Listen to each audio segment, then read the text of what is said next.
Hey everyone, Bruce here with DIY Homestead Projects. One of the projects I got going on today is I'm going to install this ONWOTE, I believe that's how it's pronounced, wireless security camera. ONWOTE reached out to me and asked me if I'd be interested in reviewing one of their products. This is the one I chose simply because I am not a security camera expert and I have limited knowledge in that area. And I just wanted something that was quick, easy to install, and doesn't require a lot of installation process. And I think this camera is going to fit the bill. In this video, we're going to open it up, see what it comes with. I'll show you how I install it, connect it to the app. It works over a Wi-Fi, wireless Wi-Fi. And we'll just see if it's really the right camera for someone like myself who just wants something quick, easy, simple to put up and it works. And there's not a whole lot of thought goes into it. So let's open it up. I'll bring you in here a little closer and we'll see what it comes with in the box. OW5, ONWOTE OW5. There's a better shot of the box.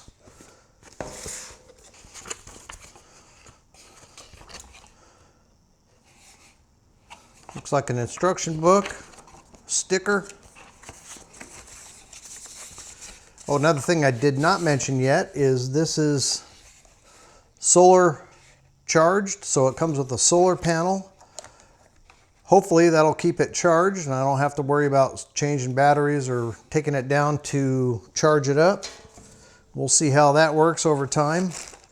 Comes with a wall mount. It can be either on a vertical wall or an overhang of some sort, like an eave or something like that.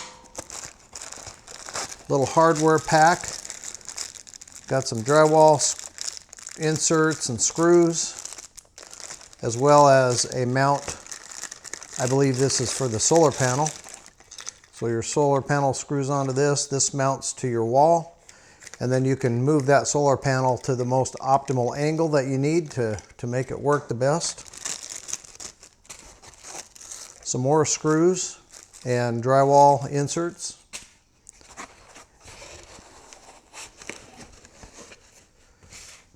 Looks like the camera. Pretty nice unit. It feels solid. A couple of Wi-Fi antennas.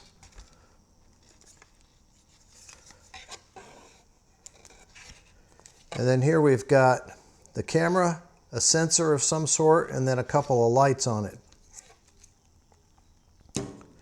And this camera has pan and tilt, so we'll check out the range of movement after I get it installed. I've got a location selected that I think we can really test that out and see how all that works. And then it's got a USB. This is probably for charging, I would assume. Until I get into the instructions, I won't know for sure, but that's what comes in the box. All right, let's have a little bit closer look at the camera. So it's got a little plastic, or not plastic, but a rubber cover here on the bottom of the camera. You open that up and you've got a power button and a reset button and an SD card slot. So the way I understand it now, that haven't gone through the manual yet, you can either use an SD card for storage, you can do some partial storage on the cloud, or you can buy additional storage for an extra fee if you're interested in that.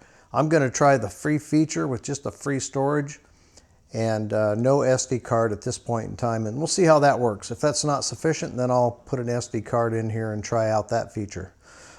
You've got another one of these rubber USB covers on the body of the camera where it mounts, and this is where you connect. This is the charge port. So the one included wire is for charging, and then the other included wire is connected to the solar panel and it plugs into here for charging.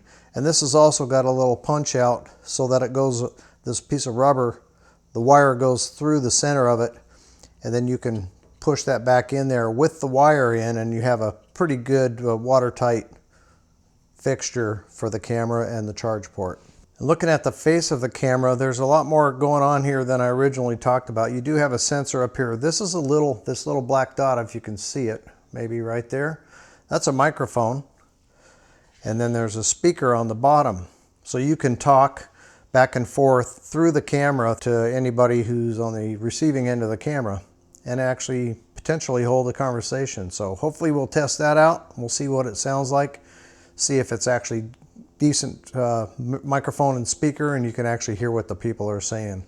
Then it's got a couple of indicator lights here that are real difficult to see on the video, but just some little areas where there's a LED behind there for different modes of the camera and whatever process it's in at the time.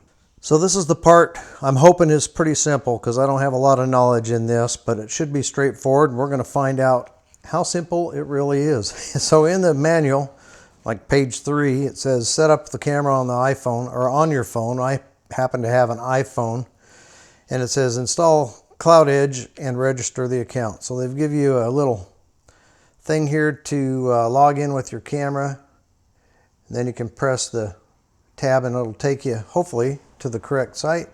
Here we have Cloud Edge. Let's go ahead, we'll get that and install and open. We get to the first page, and then it's got a pretty good set of instructions here. I'm just going to go through this, won't do it on the video, but I'll let you know how it goes, and it just walks you through with pictures and descriptions of following the instructions that are on the app in order to get the camera connected. So let me see if I can get that done, and we'll come back and have a look at it. All right, I've got the camera set up, and you can see the video that it's producing. There's a lot of features here we'll go over just a little bit later after I get this set up, but I'm going to go out, take you with me, and show you how I'm going to mount the camera, and then we'll go through some of these features and have a look and see how it does. It was actually very easy to set up, pretty straightforward. Just download that app, which is free, follow the instructions on the app and in the manual, and in 2 minutes you'll have it set up, hopefully with no problems. And it worked well for me. Now for this installation, I just removed the swivel from the top of the base. I held it up to the wall where I'm going to mount it. In my case, it's in this stucco wall, and I just marked the holes, and then I'm drilling 3 holes and inserting the drywall screws. This is completely up to you, but I'm also going to put some silicone glue in each hole just to help seal it from the weather the best that I can, since this is below the drip edge on this eave. And then screw my mount to it, and then I'll attach the solar panel. Next, for the solar panel, I'm just going to take the piece that I took off of the actual plastic mount. Be careful, this is all plastic. And I'm just going to screw this into the solar panel.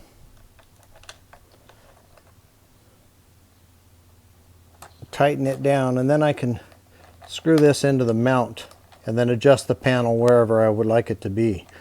That way you don't have to spin the solar panel around to mount it on this screw, and that way it'll just be installed like that.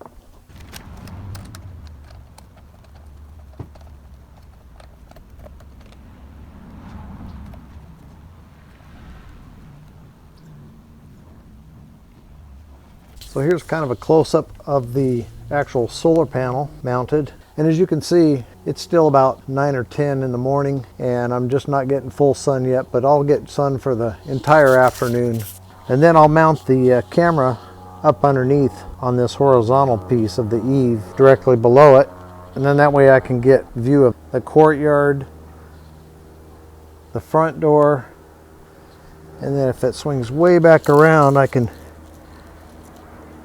monitor the driveway, all with the one position with this particular camera. And I'm hoping that that's going to be, that'll save me 3 cameras. I can just get 3 positions with 1 camera. So we'll see how that goes. So I'm going to mount the mount for the camera itself right up underneath here using the same methods. I'll show you that when I finish it up. So here's a look at the final install. Depending on how quick you are, it's not a very hard installation. It took me probably 30 minutes maybe to put both camera and the solar panel up. Then I put it right on the corner of this small casita building in my front yard here. So let's go in, we'll have a look at the app. I'll show you a few things. We'll test out some actual video from the camera, and I'm not going to go into all of the details, but we'll have a quick overview of the app and just show you what that's about. All right, let's go into the app here for the ONWOTE OW5 camera. Select the camera. I only have the one installed here, and then it connects with the camera. And there are a lot of features to this camera that you can access through this app. I'm only familiar with using a few of them, but let me show you what I know about it. You've got all these items on the bottom. You've got screenshot, You can take a snapshot, you can record what you're seeing on the screen, you can use the intercom button, and it actually does work pretty good. It's audible, you can hear it on both sides, both talking, you hold that to talk, and then the person can hear you, you let go of it, and you can hear them talk back to you.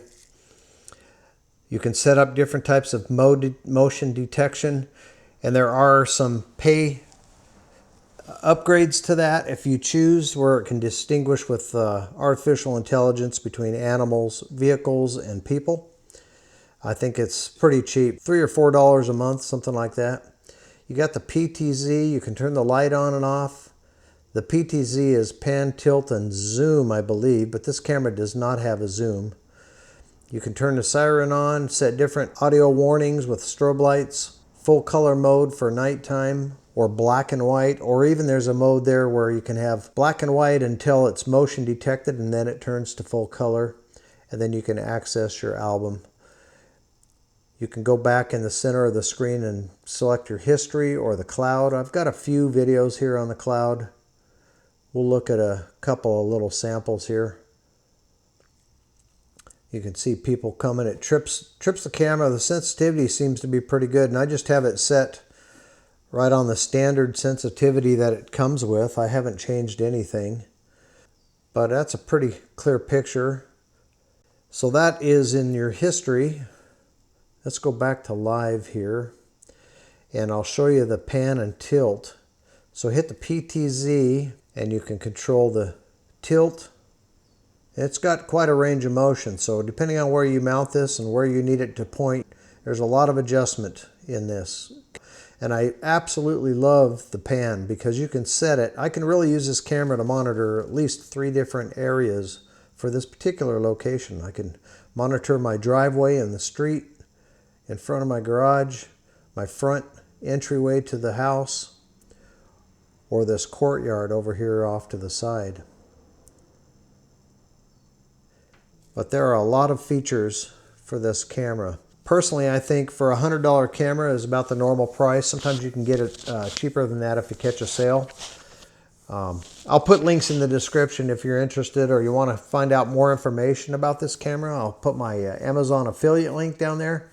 And if you happen to purchase one off of that link, just to let you know, I could earn a couple of pennies from that through the Amazon affiliate program. And if you do, I would certainly appreciate it and want to thank you in advance. If not, no pressure. I'm not trying to sell these cameras. I just want to show you guys what it's all about and tell you what I think of it. I think the construction and the mounting and the instructions were totally adequate.